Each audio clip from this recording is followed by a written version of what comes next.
Bienvenue à la vérité de l'Évangile. Bienvenue sur Esprit Vivant TV, la chaîne de transformation spirituelle. Aujourd'hui, j'entame une série de leçons portant sur l'un de mes enseignements formidables. Il s'intitule « La dureté du cœur ».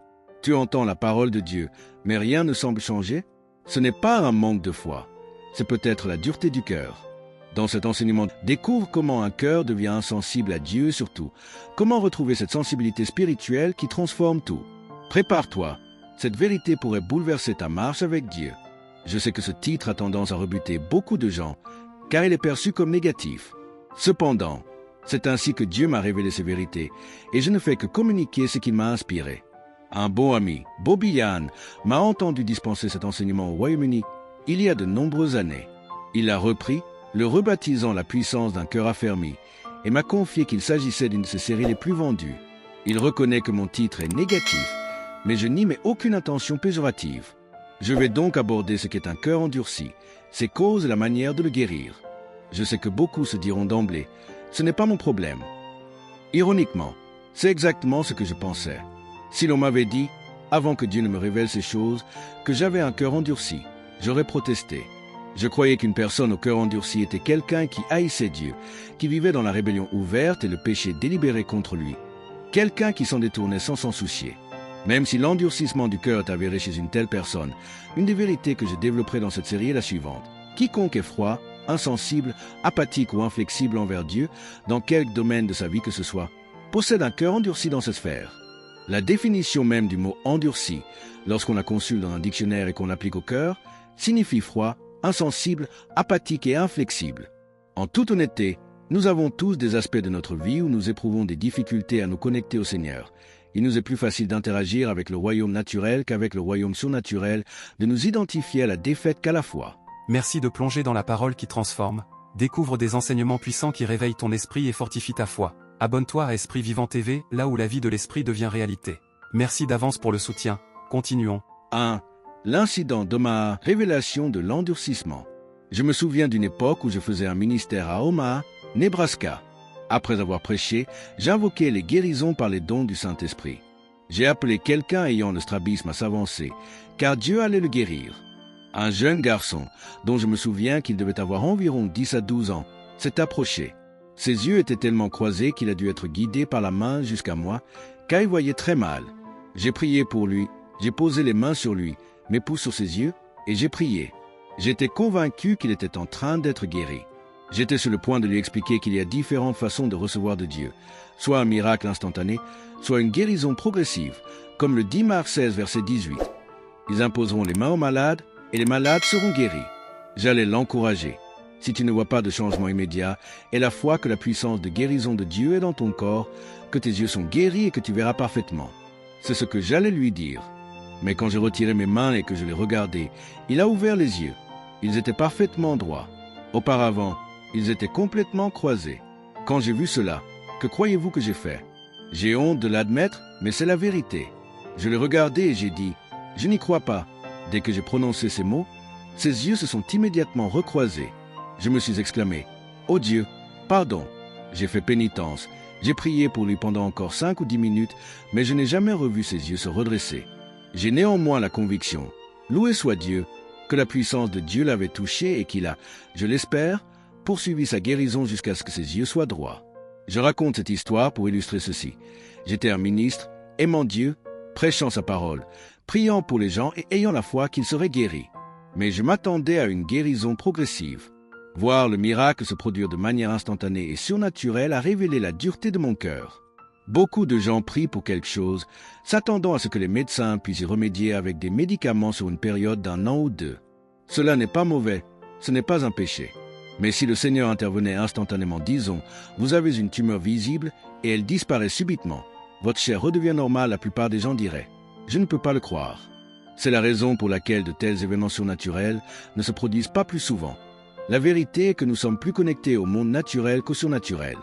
Les gens ont foi que les choses peuvent changer avec le temps, mais une intervention miraculeuse instantanée de Dieu choquerait la majorité d'entre nous. C'est l'un des points que je vais partager avec vous. Un cœur endurci est un cœur qui est davantage dominé par le royaume naturel que par le royaume surnaturel, une personne qui se rattache plus facilement au naturel qu'au surnaturel. Vous pouvez prier pour la guérison, la délivrance ou les finances, mais si votre miracle se manifestait, vous seriez choqués. C'est le signe d'un cœur endurci. Le cœur endurci n'est donc pas l'apanage des seuls individus qui haïssent Dieu et s'enfuient dans la direction opposée. Je crois que, à un certain degré, chacun d'entre nous a un cœur endurci. Encore une fois, la définition de endurci selon le dictionnaire signifie être froid, insensible, apathique ou inflexible. Lorsqu'on applique à notre relation avec le Seigneur, il faut admettre, en toute sincérité, qu'il y a des moments où nous avons été insensibles au Seigneur. Il essayait de nous dire quelque chose, mais nous étions trop obtus pour l'entendre. Nous étions inflexibles face au Seigneur. Nous savions qu'il voulait que nous allions dans une direction, mais nous voulions aller dans l'autre. C'est cela, un cœur endurci. Il existe de nombreuses écritures dans la Bible traitant du cœur endurci, et j'en partagerai certaines. Mais la première chose à faire est de diagnostiquer le problème. Vous n'accepterez pas le remède si vous n'acceptez pas d'abord que vous avez un problème. Et, je le répète, la plupart des gens sont comme moi. J'ai été stupéfait lorsque le Seigneur m'a dit que j'avais un cœur dur. Si tu es d'accord avec cet enseignement, écris dans les commentaires « Je veux vivre le surnaturel ». Merci de plonger dans la parole qui transforme. Découvre des enseignements puissants qui réveillent ton esprit et fortifient ta foi. Abonne-toi à Esprit Vivant TV, là où la vie de l'esprit devient réalité. Merci d'avance pour le soutien. Continuons. 2. La révélation dans l'avion. Marc 6. Laissez-moi vous raconter comment j'ai reçu cette révélation.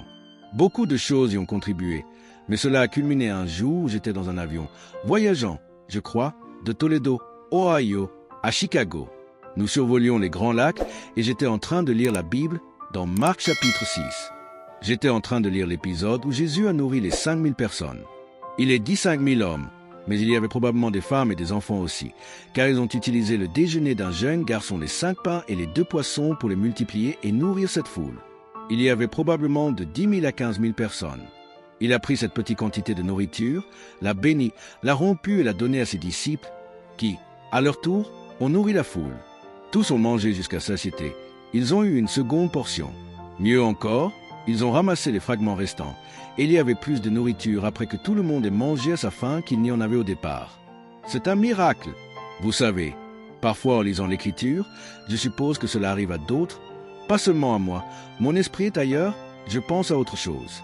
Je ne dis pas que c'est la façon idéale de lire, mais j'avoue que cela m'est arrivé. Si je lisais un passage, puis fermais ma Bible et qu'on me demandait ce que j'avais lu, j'aurais du mal à dire de quel livre ou chapitre il s'agissait, et encore moins à donner les détails de l'histoire. Parfois, nous faisons cela par routine religieuse, nous nous dépêchons de finir 4 chapitres pour respecter notre plan de lecture de la Bible, etc., et notre esprit est préoccupé. Or, lorsque je lisais ces versets, j'étais tellement absorbé par cette histoire. J'étais submergé, méditant sur ce grand miracle. J'imaginais ce que cela aurait été d'être là, de vivre cela, de voir toutes ces personnes nourries, et comment elles auraient réagi. Puis, je suis arrivé à Marc chapitre 6, et au verset 45, il est dit, « Aussitôt après, il obligea Jésus contraignit ses disciples à monter dans la barque et à passer avant lui de l'autre côté, vers Bethsaïda, pendant que lui-même renverrait la foule. Après les avoir renvoyés, il s'en alla sur la montagne pour prier. Quand le soir fut venu, la barque était au milieu de la mer, et lui était seul à terre. Il vit qu'ils avaient beaucoup de peine à ramer, car le vent leur était contraire. À la 4e veille de la nuit entre 2h et 6h du matin, il alla vers eux, marchant sur la mer, et il voulait les dépasser. Ceci est tout simplement stupéfiant. La tempête et la mer étaient sur le point de tuer ses disciples. Il est dit que le bateau était plein d'eau, qu'il risquait de couler. Or, Jésus est venu marchant au-dessus de cette situation qui allait les tuer, comme si ce n'était rien. Pour lui, ce n'était pas différent de marcher dans un champ. C'est incroyable, la puissance, l'autorité, l'emprise que Jésus, Dieu manifesté dans la chair, avait sur les éléments de la nature. La chose qui était sur le point de les anéantir n'était rien pour lui. Il est venu vers eux, marchant sur la mer, et il est dit qu'il aurait voulu les dépasser. En d'autres termes, il n'est pas venu en courant en agitant les mains. « Accrochez-vous, les gars, j'arrive !» La raison pour laquelle il était là n'était pas simplement pour se promener sur l'eau. Il est venu spécifiquement pour servir ses disciples parce qu'il était en difficulté. Mais il n'est pas venu les sauver sans leur coopération. Si vous lisez le même récit dans l'évangile de Matthieu, Matthieu 14, ils l'ont tous vu et ont cru que c'était un fantôme. Ils ont crié de peur. Il leur dit « Rassurez-vous, c'est moi, n'ayez pas peur ». Ma question est, s'il voulait vraiment qu'il n'ait pas peur, pourquoi n'a-t-il pas simplement calmé la mer et fait toutes ces choses immédiatement? Au lieu de cela, il leur a dit de ne pas craindre avant que la situation ne change. Il y a une grande leçon là-dedans. Dieu agit par la foi. Il doit y avoir une réponse de foi de notre part.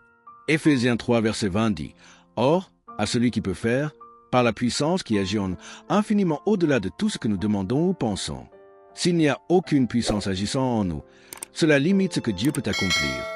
Dieu nous aime, il veut agir en notre faveur. On sait qu'il est venu pour bénir et aider ses disciples, et pourtant il est dit qu'il aurait pu passer à côté d'eux s'il n'avait pas crié, s'il n'avait pas exprimé un besoin. C'est alors qu'il a dit « Rassurez-vous, c'est moi ». Dans Matthieu 14, Pierre dit « Seigneur, si c'est toi, ordonne que j'aille vers toi sur les eaux. » C'est là qu'il est sorti de la barque et a marché sur l'eau pour aller vers Jésus. Et si vous lisez ce même récit dans l'évangile de Jean, Jean 6, les 3 évangiles rapportent la même histoire, chacun avec une perspective légèrement différente. Dans Jean 6, lorsque Jésus et Pierre sont finalement remontés dans la barque et les disciples ont été instantanément transportés de l'autre côté du lac. C'est significatif. Il est dit qu'ils étaient au milieu du lac. Et pourtant, quand Jésus est monté dans la barque, boum, ils étaient de l'autre côté. C'était miraculeux à tant de niveaux. Jésus marchait au-dessus de ce qui était sur le point de les tuer. Il n'était pas pressé, il allait juste passer. S'il n'avait pas crié, il serait passé. Puis Pierre a marché sur l'eau. Jésus l'a soutenu lorsqu'il a commencé à douter et à couler. Ils sont retournés au bateau, et quand il est monté dans la barque, le bateau et tous les disciples ont été transportés de l'autre côté du lac. Je lisais cela, et j'étais tout simplement submergé. Regardez le verset 49. Quand ils le virent marcher sur la mer, ils crurent que c'était un fantôme, et ils poussèrent des cris, car ils le voyaient tous, et ils étaient troublés. Et aussitôt, il leur parla, et leur dit, « Rassurez-vous, c'est moi, n'ayez pas peur. » Encore une fois, voici le point que je soulevais. S'il voulait vraiment résoudre la situation, pourquoi n'a-t-il pas simplement calmé la tempête, transporté le bateau et les disciples de l'autre côté, et alors ils auraient été rassurés? Pourquoi leur a-t-il dit d'abord de se rassurer et de ne pas avoir peur? Parce que vous devez faire un pas de foi. Dieu se manifeste par la foi. Sans la foi, il est impossible de lui plaire. Si tu es d'accord avec cet enseignement, écris dans les commentaires « Je veux vivre le surnaturel ». Merci de plonger dans la parole qui transforme. Découvre des enseignements puissants qui réveillent ton esprit et fortifient ta foi. Abonne-toi à Esprit Vivant TV, là où la vie de l'esprit devient réalité. Merci d'avance pour le soutien. Continuons. 3. L'endurcissement révélé par l'étonnement. Alors que je lisais ceci, j'étais émerveillé. Le verset 51 dit « Puis il monta vers eux dans la barque, et le vent cessa. Ils furent en eux-mêmes extrêmement surpris et remplis d'étonnement. » Comme je l'ai mentionné au début de cette histoire, j'étais dans un avion survolant les grands lacs lorsque j'ai lu cela. Et littéralement, c'était exactement comme cela. J'étais extrêmement surpris et rempli d'étonnement en moi-même. Je me souviens d'avoir posé ma Bible sur mes genoux, d'avoir regardé par le hublot. Nous volions au-dessus des nuages, et il y avait une couche solide de nuages sous nous. Je me souviens avoir pensé qu'il ne faudrait pas plus de miracles, pas plus de puissance de Dieu, pour voir Jésus marcher sur ces nuages, puis venir s'asseoir sur l'aile de cet avion. C'est ce que je pensais. Et je me disais, comme ce serait miraculeux, cela ne serait pas plus miraculeux que cela. J'étais extrêmement surpris et rempli d'étonnement, et j'étais très satisfait de me sentir ainsi, pensant, Dieu, c'est incroyable que je sois réellement impacté par ce verset. Et puis, j'ai lu le 52e verset, car ils n'avaient pas compris le miracle des pains, parce que leur cœur était endurci.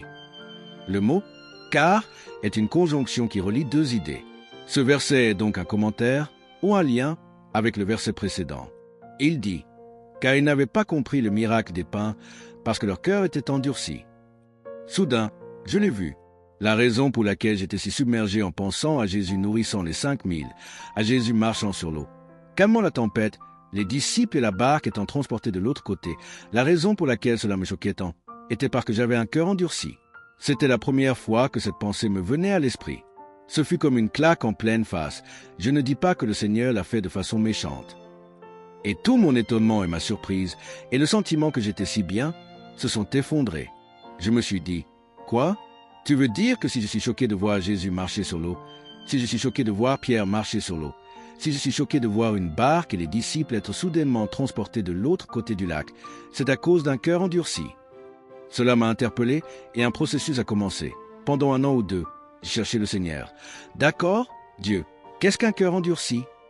Si je pouvais déduire de cela que le fait d'être surpris ou choqué par le surnaturel est une preuve d'un cœur endurci, ou Pour le dire autrement, le fait de se rapporter davantage au naturel qu'au surnaturel est une indication d'un cœur endurci. Il y a peut-être des gens qui regardent cette émission en ce moment et qui se disent « Eh bien, c'est normal, nous ne voyons pas le surnaturel très souvent. Vous devriez être surpris, vous devriez être choqués. » Je ne le crois pas. En fait, rappelez-vous que Jésus venait de nourrir les 5000. Je crois que lorsque Jésus a pris ses 5 pains et ses 2 poissons, il les a rompus et les a donnés à ses disciples, et lorsqu'il a regardé, il y avait un autre pain entier. Je crois qu'il était béni. Il savait que c'était vrai, il savait qu'il était Dieu manifesté dans la chair, il savait qu'il avait cette autorité et cette puissance. Je crois qu'il était béni. Je ne crois pas que cela les déprimait. Je crois que c'était excitant, dans une certaine mesure, de voir Dieu nourrir tous ces gens et de savoir que la vie de ces personnes allait être transformée. Je ne dis pas que Jésus n'était pas béni par cela, mais pensez que Jésus a prié, levez les yeux et bénit cette nourriture, puis les rompus et en les donnait à ses disciples, et qu'en regardant en arrière, il y ait eu un autre pain entier. Je ne crois pas qu'il ait dit « Waouh ». Je ne crois pas qu'il ait commencé à sauter, à danser et à louer Dieu. Si vous êtes honnête, si vous priez et que vous aviez 5000 hommes, sans compter les femmes et les enfants, 10 000 à 15 000 personnes, et que vous aviez 5 petits pains et 2 petits poissons, et que vous alliez les nourrir, si vous faisiez cela et que vous voyiez cela se produire, vous danseriez une gigue. Je sais que certains crieraient, loueraient, et d'autres seraient submergés, tomberaient à genoux et pleuraient de voir la puissance surnaturelle de Dieu. Bien que ces choses ne soient pas un péché, c'est un signe que nous avons un cœur endurci, que nous nous rapportons plus facilement au royaume naturel qu'au surnaturel. Sauriez-vous que si vous marchiez vraiment avec le Seigneur comme nous le devrions, nous ne devrions pas être surpris de voir le surnaturel. Nous ne devrions pas être surpris de voir des gens ressusciter des morts, des yeux aveugles s'ouvrir. Cela devrait être normal, cela devrait être naturel. Cela devrait être que si je prie pour quelqu'un qui a le strabisme, que j'ouvre les yeux et que je le regarde et que ses yeux sont parfaits. Je dis, c'est ce à quoi je m'attendais. Mais la vérité était que, voyez-vous, je ne m'y attendais pas. J'avais un cœur endurci. J'étais prêt à laisser la guérison se faire progressivement, car c'était quelque chose qui n'était pas trop hors norme pour me choquer.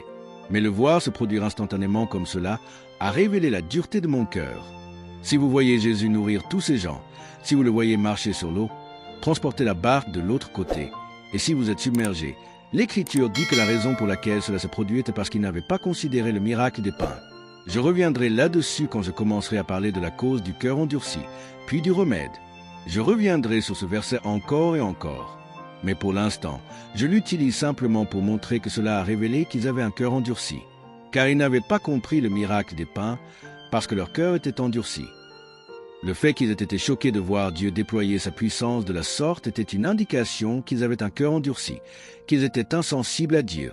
Ils se concentraient sur cette tempête. La plupart de ses disciples avaient été élevés comme pêcheurs, juste sur ce lac. Ils connaissaient tous les signes d'une tempête. Ils savaient quel était le danger. Ils savaient qu'ils pouvaient se retrouver au fond de ce lac en peu de temps si Dieu n'intervenait pas. Et ils s'attendaient au pire, regardant toutes ces choses naturelles. Mais voir quelque chose de surnaturel où Dieu a instantanément calmé la tempête et qu'il y ait eu un grand calme, puis que les bateaux aient été transportés de l'autre côté, ils n'étaient pas prêts pour cela. La plupart d'entre eux ne l'avaient même jamais envisagé. Laissez-moi juste faire cette déclaration. Si vous ne pouvez pas le voir à l'intérieur, vous ne le verrez pas à l'extérieur.